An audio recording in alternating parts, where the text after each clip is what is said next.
പ്രതിസന്ധികളെയും വെല്ലുവിളികളെയും നേരിടാത്ത ഒരാൾക്കും സ്വയം ശാക്തീകരണം സംഭവിക്കില്ല. പ്രതിബന്ധങ്ങളോട് നിസ്സംഗതയോ നിസ്സഹായതയോ പുലർത്താതെ നിവർന്നു നിന്നു കഴിയുന്ന രീതിയിലെല്ലാം തന്നെ അവയെ പ്രതിരോധിക്കാൻ ശ്രമിക്കുക. അവയെ അതിജീവിച്ചു വരുന്നവർക്ക് മാത്രമാണ് തങ്ങളുടെ പ്രതിരോധ ശേഷിയുടെ ആഴം മനസ്സിലാവുന്നത്. അല്പം ക്ഷമയോടും സംയമനത്തോടും പ്രവർത്തനങ്ങളെ ചിട്ടപ്പെടുത്തുമ്പോൾ ഏതു കുരുക്കും അഴിക്കുവാൻ സാധിക്കും. വിജയങ്ങൾക്കുള്ള വഴികൾ തേടുക.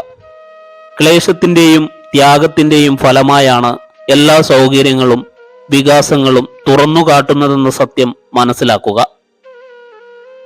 പ്രയാസപൂർണമായ പരിസ്ഥിതിയിലും പ്രത്യാശ പുലർത്താൻ കഴിയുന്നവരാണ് മഹാഭാഗ്യവാന്മാർ എന്ന കാര്യം നാം ഓരോരുത്തരും മനസ്സിലാക്കണം.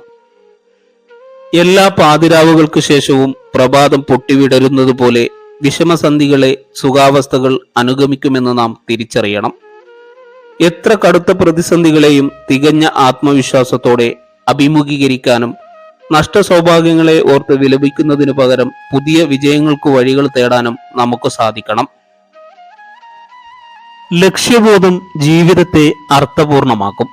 എപ്പോഴും അശുഭചിന്തകളിലായിരിക്കാൻ മനസ്സിനെ അനുവദിച്ചാൽ ജീവിതത്തിൽ ഒരു പ്രതീക്ഷയും ഇല്ലാത്ത അവസ്ഥയാകും അതുണ്ടാക്കുക.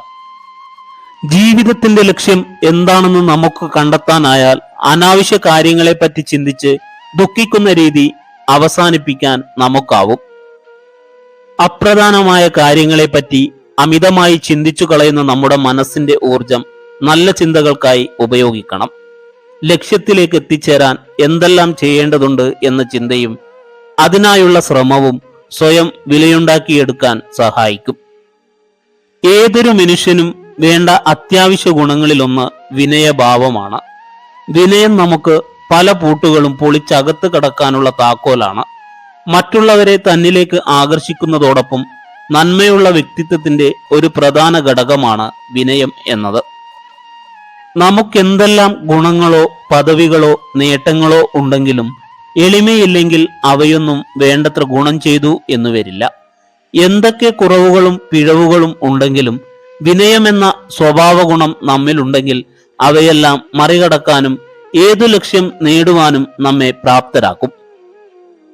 ഒരു വ്യക്തിയുടെ വളർച്ചയുടെയും തളർച്ചയുടെയും ഉത്തരവാദിത്തം ആ വ്യക്തിയുടെ കൈകളിൽ തന്നെയാണ്. വളർച്ച സ്വയം സംഭവിക്കുന്നതല്ല.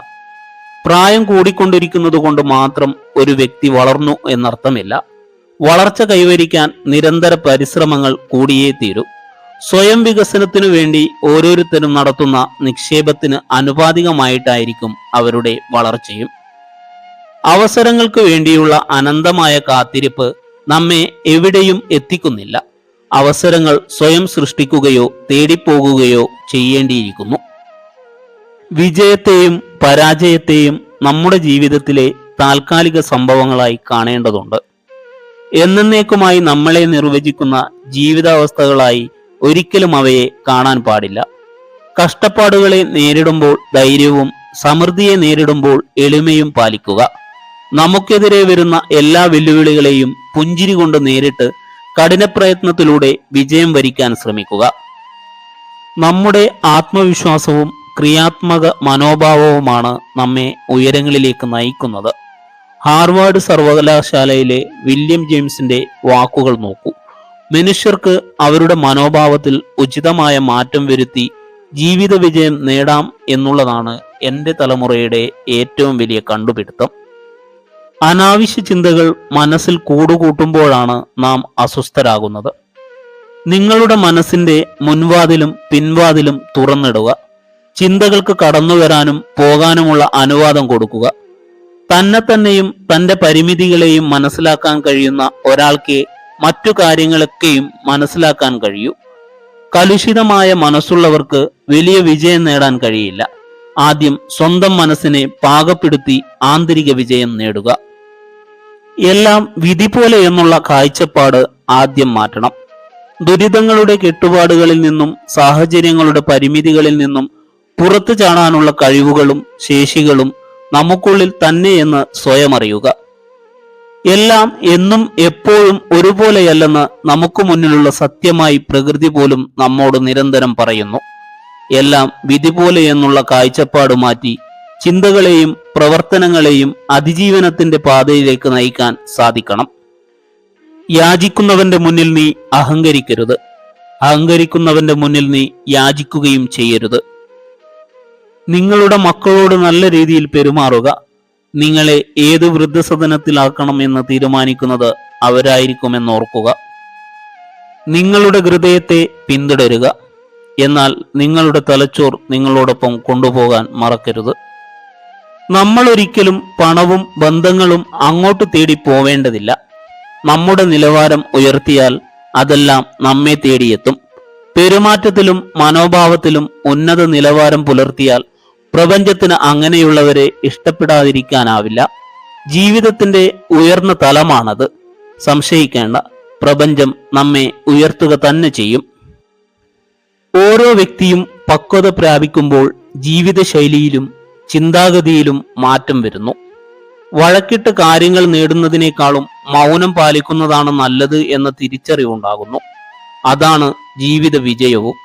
നാം എത്ര വിദ്യാസമ്പന്നരോ കഴിവുള്ളവരോ സമ്പന്നരോ സമാധാനപ്രിയരോ ആരായാലും മറ്റുള്ളവരോട് നാം എങ്ങനെ പെരുമാറുന്നു എന്നതിനെ ആശ്രയിച്ചിരിക്കും നമ്മുടെ ജീവിതം. തോൽക്കാൻ മനസ്സില്ല എന്ന് തീരുമാനിക്കുന്നവരുടെ മുന്നിൽ ലോകം തലകുനിച്ച ചരിത്രമേയുള്ളൂ. ഓരോ ദുരന്തങ്ങളും ഓരോ പാഠങ്ങളാണ്.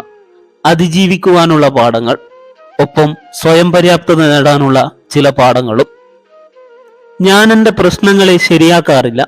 പകരം ഞാൻ എൻ്റെ ചിന്തകളെ ശരിയാക്കും. അപ്പോൾ പ്രശ്നങ്ങൾ താനെ ശരിയായിക്കൊള്ളും. നിങ്ങളുടെ ഏറ്റവും വലിയ ശത്രുവും നിങ്ങളുടെ ഏറ്റവും വലിയ മിത്രവും നിങ്ങളുടെ മനസ്സാണ്. ബുദ്ധിപൂർവം പരിപോഷിപ്പിക്കുക. ജയിക്കാൻ നിങ്ങൾക്ക് സൗന്ദര്യമോ ശരീരഭംഗിയോ ആവശ്യമില്ല. നിങ്ങൾക്ക് ആവശ്യം കഴിവുള്ള മനസ്സും അത് പ്രകടിപ്പിക്കാനുള്ള ധൈര്യവുമാണ്. ജീവിക്കണമെന്ന് തീരുമാനിച്ചു കഴിഞ്ഞാൽ പിന്നെ ഏത് സാഹചര്യത്തിലും നിങ്ങൾക്ക് ജീവിക്കാൻ സാധിക്കും. നമസ്കാരം സുഹൃത്തുക്കളെ. വീഡിയോ ഇഷ്ടമായാൽ ലൈക്ക് ചെയ്യാനും കമന്റ് ചെയ്യാനും മറക്കരുത്.